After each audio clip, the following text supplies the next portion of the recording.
UP board class 12 के प्यारे विद्यार्थियों, स्वागत है आप सभी का शिवम लेक्चरर में। साहित्यिक हिंदी का पेपर है जो कि बोर्ड एग्जाम 2026 के लिए सबसे ज़्यादा इम्पोर्टेंट है मेरे प्यारे बच्चों। तो आप लोग वीडियो को पूरा अंत तक देखिएगा। पूरा पेपर एकदम अच्छे से आंसर के साथ आपको बताने वाले हैं। यदि आप वीडियो को अंत तक देखते हैं तो आपको 95 प्लस अंक लाने की गारंटी है। 95 प्लस अंक लाने से कोई नहीं रोक सकता। समय 3 घंटे 15 मिनट होता है मेरे प्यारे बच्चों, और पूर्णांक होता है 100 का। यहाँ पर थोड़ा सा निर्देश देख लेते हैं। निर्देश में है, प्रारंभ के 15 मिनट परीक्षार्थियों को प्रश्न पत्र पढ़ने के लिए निर्धारित है। इस प्रश्न पत्र में 2 खंड हैं। दोनों खंडों के सभी प्रश्नों के उत्तर देना अनिवार्य है। तो सभी लोग वीडियो को कर देंगे लाइक, चैनल पर नए होंगे चैनल को सब्सक्राइब कर देंगे, वीडियो को शेयर कर देंगे। चलिए वीडियो को शुरू करते हैं। सबसे पहले खंड का में प्रश्न नंबर 1 का है, शिक्षा का उद्देश्य निबंध के लेखक हैं भारतेंद्र हरिश्चंद्र, महावीर प्रसाद द्विवेदी, मोहन राकेश, संपूर्णानंद। तो शिक्षा का उद्देश्य निबंध के लेखक हैं मेरे प्यारे बच्चों संपूर्णानंद। चौथा ऑप्शन राइट हो जाएगा। लल्लू लाल की रचना है, तो यहाँ पर देखिए सुख सागर सही हो जाएगा। सुख सागर लल्लू लाल की रचना है। 11 वर्ष का समय, कहानी आचार्य रामचंद्र शुक्ल की है। परीक्षा गुरु उपन्यास मेरे प्यारे बच्चों लाला श्रीनिवास का है। और परीक्षा गुरु उपन्यास हिंदी का प्रथम उपन्यास है रानी केत की कहानी, इंसाह अल्लाह खां की रचना है। इसके बाद प्रश्न नंबर 1 का ग देखते हैं मेरे प्यारे बच्चों। पर्दा कहानी के लेखक हैं प्रेमचंद, यशपाल, अमरकांत, जयशंकर प्रसाद। तो कमेंट करके बताएंगे। पर्दा कहानी के लेखक हैं यशपाल। अगला है, बालकृष्ण भट्ट संपादक थे। तो बालकृष्ण भट्ट संपादक थे मेरे प्यारे बच्चों हिंदी प्रदीप के। बालकृष्ण भट्ट संपादक हिंदी प्रदीप के थे। इंदुमती कहानी किशोरी लाल गोस्वामी की है। और इंदुमती कहानी हिंदी की प्रथम कहानी है। परीक्षा गुरु उपन्यास लाला श्रीनिवास का है। और परीक्षा गुरु हिंदी का प्रथम उपन्यास है। साहित्य सहचर के लेखक हैं हजारी प्रसाद द्विवेदी। इसके बाद मेरे प्यारे बच्चों अगला क्वेश्चन है, अंगा नंबर वासुदेव शरण अग्रवाल की रचना है। तो यहाँ पर देख सकते हैं, वागधारा वासुदेव शरण अग्रवाल की रचना है। बाणभट्ट की आत्मकथा हजारी प्रसाद की है। साहित्य और समाज रामधारी सिंह दिनकर की है। शेखर एक जीवनी सच्चिदानंद हीरानंद वात्सेन अज्ञेय की रचना है। इसके बाद मेरे प्यारे बच्चों प्रश्न नंबर 2 का है, कामायनी किस युग की रचना है? द्विवेदी युग की, छायावादी युग की, भारतेंद्र युग की, प्रगतिवाद युग की। तो मेरे प्यारे बच्चों कामायनी महाकाव्य जयशंकर प्रसाद का है और ये छायावादी युग की रचना है। ठीक है, जयशंकर प्रसाद भी छायावाद युग के लेखक हैं, तो उनकी रचना कामायनी छायावादी युग की रचना है। अगला है, द्विवेदी युग की रचना नहीं है। अब यहाँ देखिए, प्रिय प्रवास महाकाव्य अयोध्या सिंह उपाध्याय हरिओत का है और ये द्विवेदी युग की रचना है। ठीक है, साकेत मैथिली शरण गुप्त की है। महाकाव्य है साकेत मैथिली शरण गुप्त का, और ये भी द्विवेदी युग की रचना है। भारत भारती मैथिली शरण गुप्त की है और ये भी मेरे प्यारे बच्चों द्विवेदी युग की रचना है। यहाँ पर पूछ रहा है द्विवेदी युग की रचना नहीं है, तो छाया रचना नहीं है। छाया द्विवेदी युग की रचना नहीं है। छाया छायावाद युग की रचना है और छाया जयशंकर प्रसाद की कहानी है। छाया जयशंकर प्रसाद की कहानी है, इसको याद रखेंगे। अगला प्रश्न नंबर है मेरे प्यारे बच्चों, तार सप्तक का प्रकाशन वर्ष। तो तार सप्तक का प्रकाशन वर्ष है मेरे प्यारे बच्चों 1943। अगर एग्जाम में पूछे दूसरा तार सप्तक तो 1951 बताना है। तीसरा पूछे तो 1959 बताना है। तार सप्तक के संपादक कौन है मेरे प्यारे बच्चों? सच्चिदानंद हीरानंद वात्सेन अज्ञेय। अगला है, हिंदी का प्रथम महाकाव्य माना जाता है। हिंदी का प्रथम महाकाव्य माना जाता है, कमेंट करके बताएंगे। पद्मावत को, रामचरितमानस को, साकेत को या पृथ्वीराज रासो को। तो हिंदी का प्रथम महाकाव्य माना जाता है पृथ्वीराज रासो को। मोस्ट इंपॉर्टेंट क्वेश्चन है।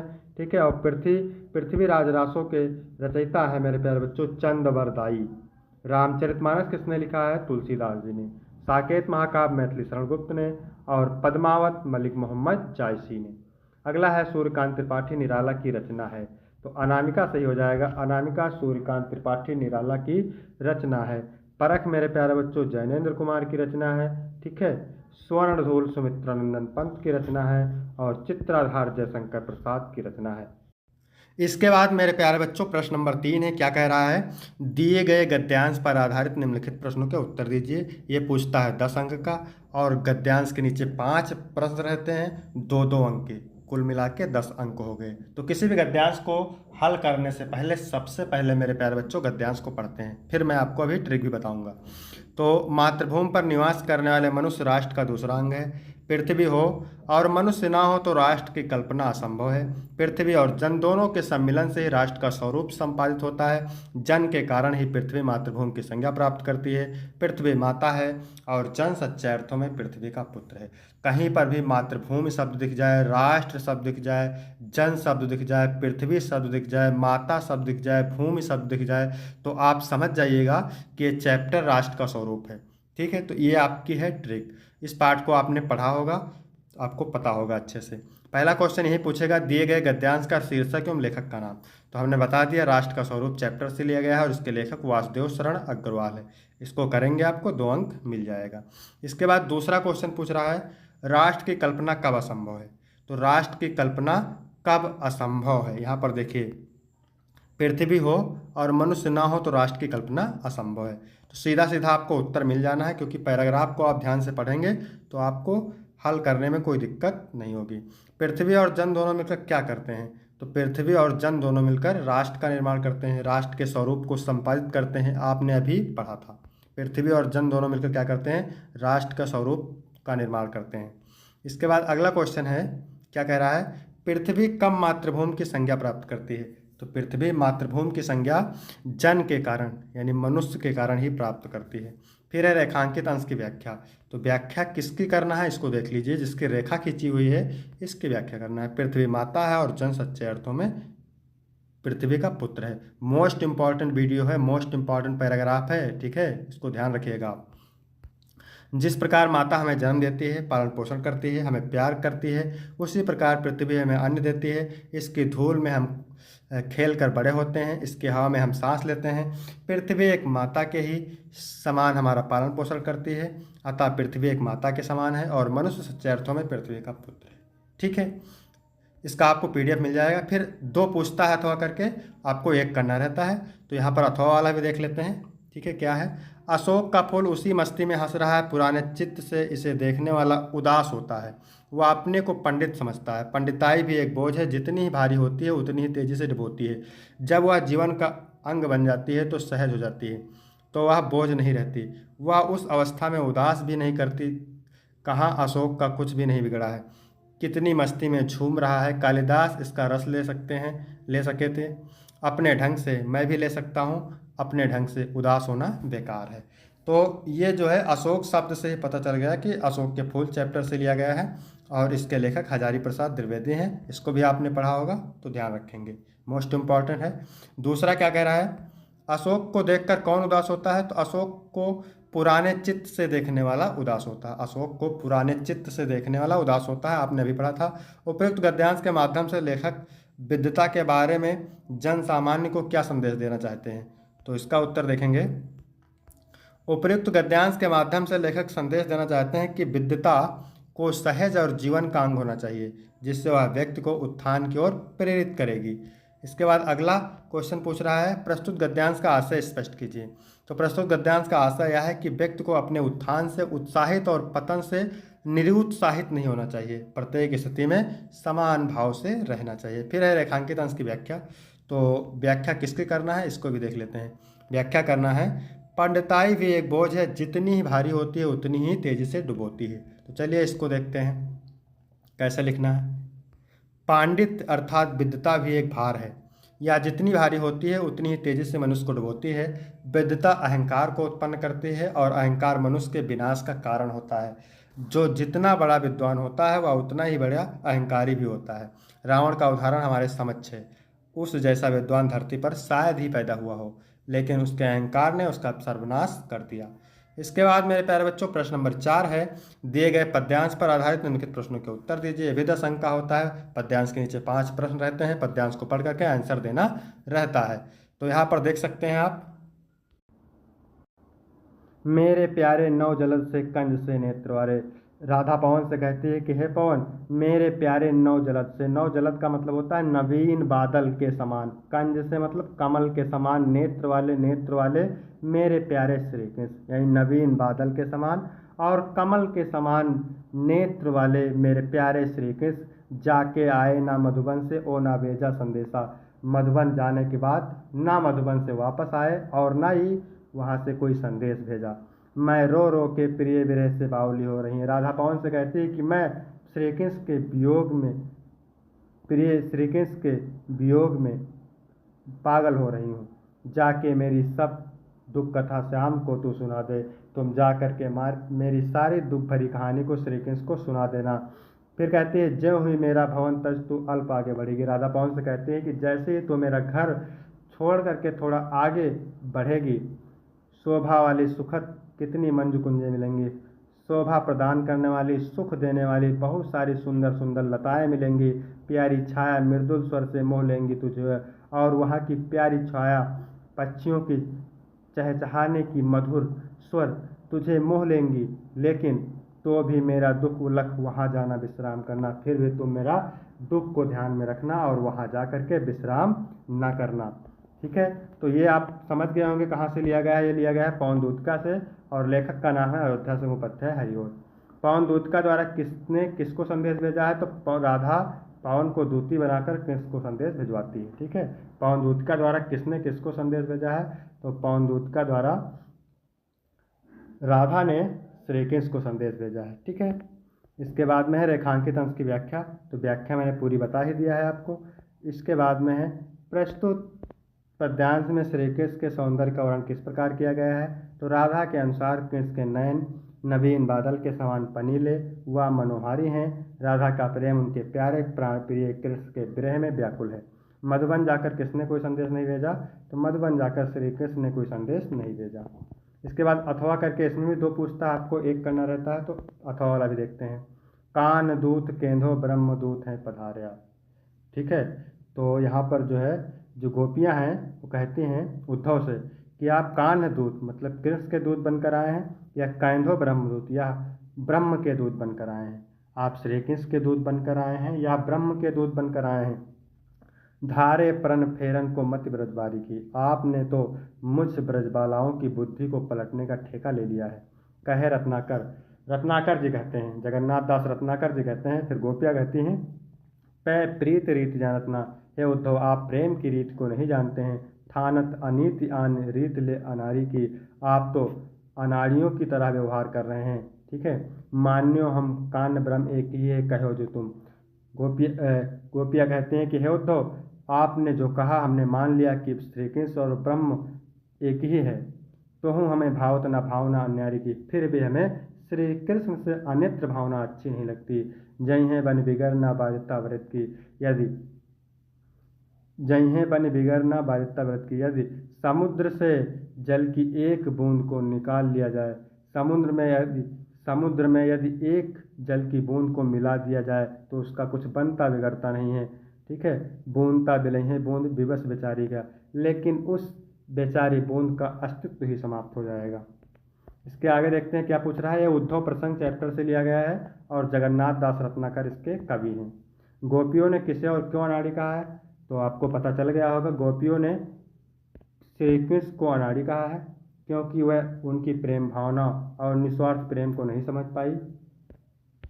गोपियों ने कान्हा को अनाड़ी कहा है क्योंकि वह उनकी प्रेम भावना और निस्वार्थ प्रेम को नहीं समझ पाई। गोपियों का मानना था कि कान्हा ने उन्हें धोखा दिया है, इसलिए वे उन्हें अनाड़ी मानती हैं। अनीति और भाव शब्दों का अर्थ, तो अनीति का अर्थ होता है अन्याय या गलत तरीके से, भावत का अर्थ होता है प्रेम करना या मानना। इसके बाद है अगला, कान दूत केंद्रो ब्रह्म दूत पधारे। आप पंक्ति में कौन सा अलंकार है, तो कान दूत केंद्रो ब्रह्म दूत हैं पधारे। आप पंक्ति में अनुप्रास अलंकार प्रयुक्त है जिसमें दूत और पधारे शब्दों का समान ध्वनि का प्रयोग किया गया है। रेखांकित अंश की व्याख्या, तो व्याख्या मैंने पूरी बता ही दिया है आपको।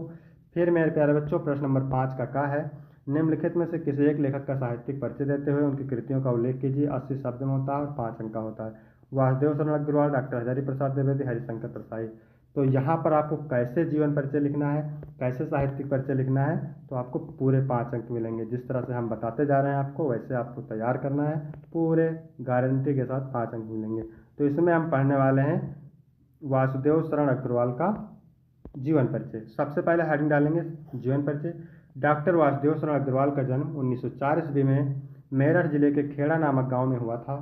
उनके माता पिता लखनऊ में रहते थे, अतः उनका बचपन लखनऊ में ही बीता। इन्होंने काशी विश्वविद्यालय से BA और लखनऊ विश्वविद्यालय से MA और पीएचडी की उपाधि प्राप्त की। इन्होंने पाली, संस्कृत, अंग्रेजी आदि भाषाओं का गहन अध्ययन किया।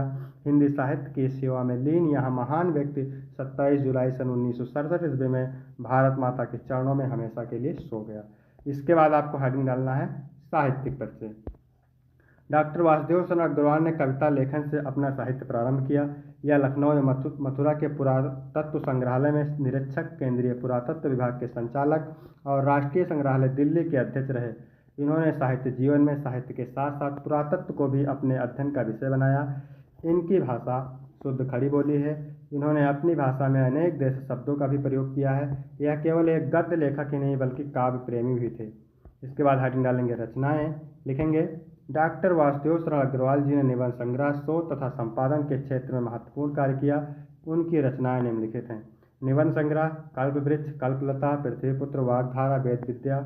शोध ग्रंथ में पाणिनिकालीन भारत, संपादन में पद्मावत और हर्षचरित। अब यहाँ पर इसके अगला है प्रश्न नंबर 5 का खा। तो इसमें क्या कह रहा है, कवि का साहित्यिक परिचय देते हुए उनकी कृतियों का उल्लेख कीजिए। 80 शब्द में लिखना है, 5 अंक का है। अयोध्या सिंह उपाध्याय और सुमित्रानंद पंत, रामधारी सिंह दिनकर। तो इसमें हम प्यारे प्यारे बच्चों पढ़ने वाले हैं अयोध्या सिंह उपाध्याय का साहित्यिक परिचय। तो जैसा कि आप जानते हैं, सबसे पहले आपको हेडिंग डालना है जीवन परिचय। अयोध्या सिंह उपाध्याय हरिऔध जी का जन्म सन 1865 ईस्वी में उत्तर प्रदेश के आजमगढ़ जिले के निजामाबाद नामक स्थान पर हुआ था। घर ही पर रहकर इन्होंने हिंदी, संस्कृत, फारसी आदि अंग्रेजी व साहित्य का अध्ययन किया। इन्होंने कई वर्षों तक कानूनगो का पद पर कार्य किया। इसके बाद इन्होंने काशी हिंदू विश्वविद्यालय में अवैतनिक प्रधानाध्यापक के रूप में सेवा दी। उनकी रचना प्रिय प्रवास पर इन्हें मंगला प्रसाद पारितोषिक पुरस्कार से सम्मानित किया गया और 1947 में इनका देहांत हो गया। फिर हेडिंग डालना है साहित्यिक परिचय। द्विवेदी युग के प्रतिनिधि कवि और लेखक अयोध्या सिंह उपाध्याय हरिऔध खड़ी बोली का काव्य भाषा में स्थापित करने वाले प्रमुख कवियों में से एक हैं। उनकी कृत प्रिय प्रवास को खड़ी बोली का पहला महाकाव्य माना जाता है। उन्होंने हिंदी के तीनों युगों, भारतीय युग, द्विवेदी युग तथा छायावादी युग में महत्वपूर्ण भूमिका निभाई। रचनाओं में लिखेंगे प्रिय प्रवास, पारिजात, वैदेही वनवास, प्रेम कांता, किला फूल, ठेठ हिंदी का ठाठ, रुक्मणी परिणय। इसके बाद 6 नंबर प्रश्न है मेरे प्यारे बच्चों। पंचलाइट अथवा लाठी कहानी का सारांश लिखिए अथवा ध्रुव यात्रा अथवा लाठी कहानी के उद्देश्य पर प्रकाश डालिए। तो यहाँ पर हम पढ़ने वाले हैं पंचलाइट कहानी का सारांश। 80 शब्द में लिखना रहेगा और 5 अंक आपको इसके लिए मिलेंगे। सारांश आपको कैसे लिखना है देख सकते हैं। महतो टोली के लोग चंदे का पैसा एकत्र करके रामनवमी के दिन मेले से पंचलाइट खरीद कर लाते हैं। क्योंकि उस मोहल्ले के लिए पंचलाइट एक नई वस्तु है, इसलिए पंचों के द्वारा लाए जाने पर पूरे मोहल्ले में कौतूहल है। हर आदमी उसके बारे में जानना चाहता है। जब उसे लाया जाता है तो पूजन की व्यवस्था की जाती है, कीर्तनकार आते हैं, औरतें भी हमारी खुशी के गीत गाने लगती हैं, लेकिन उसे जलाना कोई नहीं जानता है, इसलिए सब दुखी हो जाते हैं। दूसरी पंचायत के द्वारा उनकी हंसी भी उड़ाई जाती है। मुनरी जब यह देखती है कि कोई उसे जला नहीं पा रहा है तो वह अपनी सहेली कनेली के माध्यम से गोधन के नाम का प्रस्ताव रखती है, किंतु गोधन को पंचायत द्वारा निकाल दिया गया है।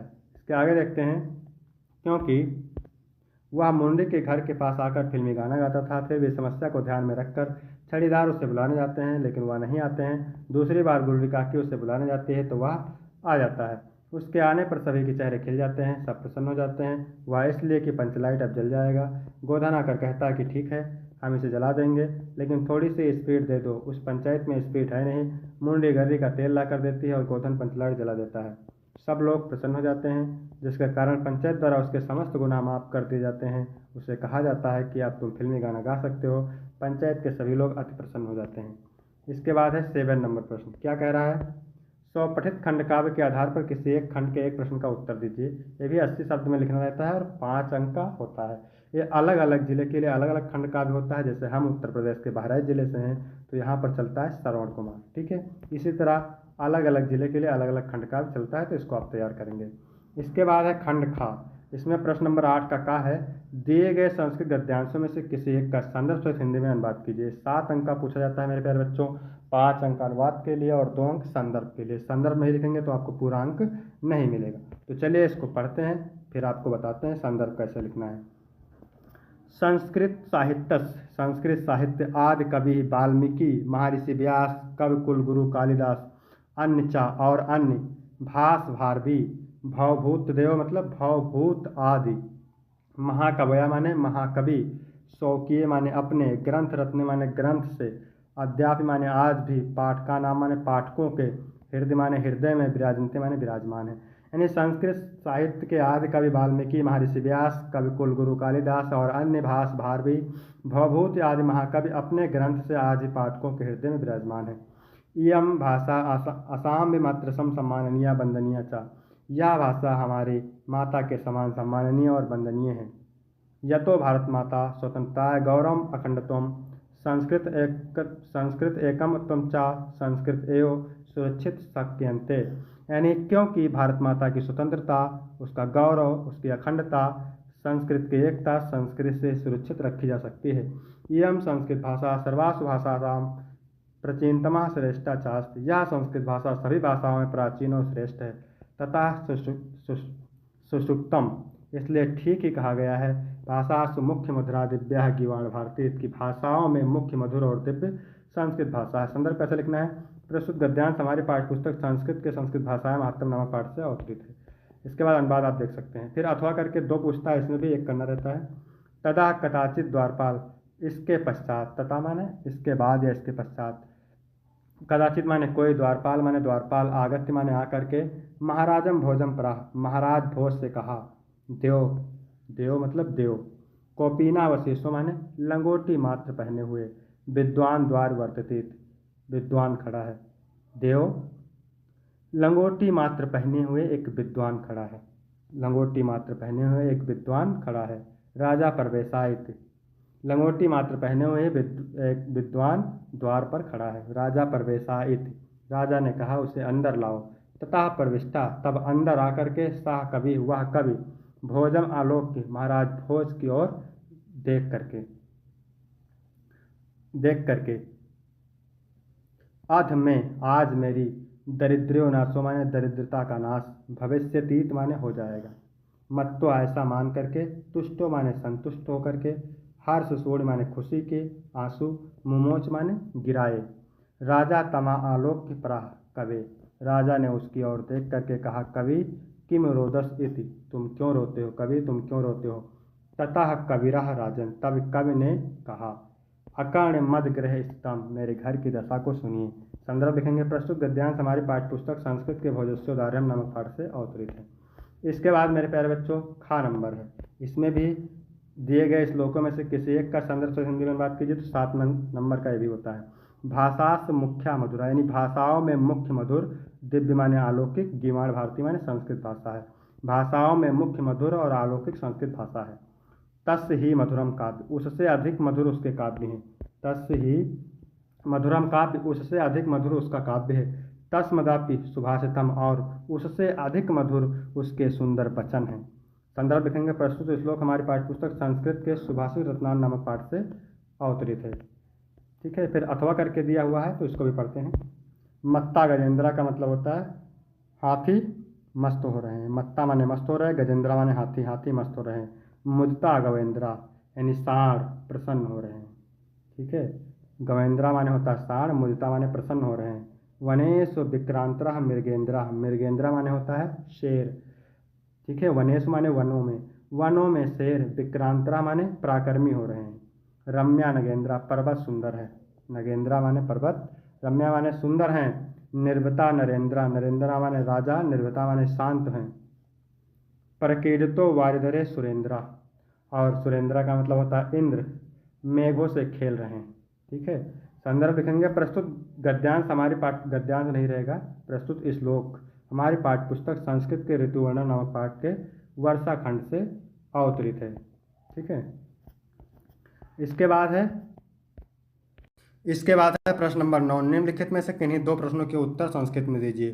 तो 2 प्रश्नों के उत्तर देना रहता है, 4 अंक मिलेंगे। प्राची कीदृशी अभवत, प्राची पिंगा अभवत। का भाषा असम मातृसम माननीय, संस्कृत भाषा असम मातृसम माननीय। वर्षा काले नगेंद्रा कीदृशा भवन्त, तो वर्षा काले नगेंद्रा रम्या भवन्त। यानी आगे देखते हैं 10 नंबर का क, ख और गा। श्रृंगार रस अथवा विभक्त रस की परिभाषा लिखकर उसका उदाहरण दीजिए। यमक अथवा उपमालंकार, दोहा अथवा कुंडलीय छंद। तो इसका आपको अलग से वीडियो मिल जाएगा रस अलंकार छंद का। ठीक है, तो इसको आपको पढ़ लेना है। इसके बाद में है निम्नलिखित में से किसी एक विषय पर निबंध लिखिए। तो 9 नंबर का होता है। स्वच्छता अभियान, पर्यावरण प्रदूषण, बढ़ती जनसंख्या, जीवन में सदाचार का महत्व और मेरा प्रिय कवि। इसके बाद 12 का नंबर है 1 नंबर का। नैनम का संधि विच्छेद तो ने प्लस अनम होता है। कलाव्यू का संधि विच्छेद होता है कलो प्लस यू। इसके बाद में है वृद्धा का संधि विच्छेद, तो वृद्धा का होता है वृद्ध प्लस धा। इसके बाद मेरे प्यारे बच्चों खा नंबर है, तो ये भी 1-1-2 नंबर का है। निम्नलिखित में से किसी एक पद का विग्रह करके समास का नाम लिखना है। ठीक है, जैसे अनुरूपम, तो अनुरूपम में कौन सा समास है, महात्मा में कौन सा समास है, प्रतिमाना में कौन सा समास है। ठीक है, तो यहाँ पर देखिए प्रतिमाना में प्रति उपसर्ग लगा है, प्रति उपसर्ग है, इसमें अव्ययीभाव समास है। अनुरूप रूपम अनु उपसर्ग लगा है, तो इसमें भी अव्ययीभाव समास है। और महात्मा महान है जो आत्मा कर्मधारय समास है। इसके बाद 13 नंबर प्रश्न है 8 नंबर का, मोस्ट इम्पॉर्टेंट है। बैंक में खाता खोलने के लिए बैंक प्रबंधक को एक पत्र लिखिए अथवा अपनी गली मोहल्ले की नालियों की समुचित सफाई के लिए नगर निगम के स्वास्थ्य अधिकारी को पत्र लिखिए, तो इसका भी वीडियो आपको अलग से मिल जाएगा। इसके बाद 14 का पहला है 1 नंबर का, निम्नलिखित में से किसी एक शब्द के धातु एवं प्रत्ययों का योग स्पष्ट कीजिए। एक शब्द का करना रहेगा, 2 अंक आपको मिलेंगे। ठीक है, जैसे लिखा है प्रभुता, तो प्रभुता में प्रभु शब्द है, क्या शब्द है, प्रभु शब्द है, प्लस लिखेंगे और तल प्रत्यय है। ठीक है, प्रभु शब्द है और तल प्रत्यय है। कटुता में कटु शब्द है, कटुता में क्या है, कटु शब्द है और तल प्रत्यय इसमें भी है। ठीक है, इसको ध्यान रखेंगे। और बुद्धिमान में बुद्धि शब्द है और मतुप प्रत्यय है, कौन सा प्रत्यय है, मतुप प्रत्यय है, इसको ध्यान रखेंगे। इसके बाद क्या कह रहा है, निम्नलिखित में से किसी एक शब्द का प्रत्यय लिखिए, तो एक पर केवल प्रत्यय लिखना है। वहाँ पर गुरुत्वा, गुरुत्व में गुरु शब्द है, गुरु शब्द है। ठीक है, प्रत्यय कौन सा है, तो प्रत्यय है, ध्यान रखना, गुरु शब्द है तो प्रत्यय है। दत्ता में दा धातु है, क्या है, दा धातु है और अक्त प्रत्यय है। ठीक है, बुद्धिमती, बुद्धि जो है शब्द है और मतुम प्रत्यय है, क्या है, मतुम प्रत्यय है, ये स्त्रीलिंग है बुद्धिमती।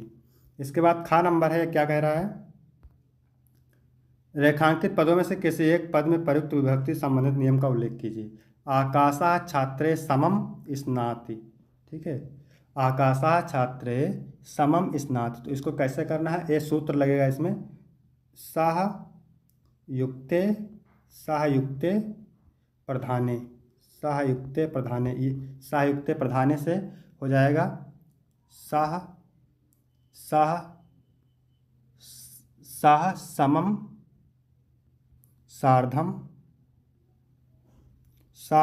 सार्धम। ठीक है, ये आपका सूत्र हो जाएगा। इसमें विभक्ति कौन सी होगा, समम में तृतीय विभक्ति। श्री गणेशाय नमः, तो इसमें जहाँ पर नमा दिख जाए, स्वाहा दिख जाए, स्वस्थ दिख जाए, ठीक है, तो इसमें आपका कौन सा विभक्ति होगा, इसमें होगा चतुर्थी विभक्ति। तो यहाँ तक वीडियो कंप्लीट होता है। वीडियो कैसा लगा, अच्छा लगा तो लाइक करेंगे, शेयर करेंगे, सब्सक्राइब करेंगे।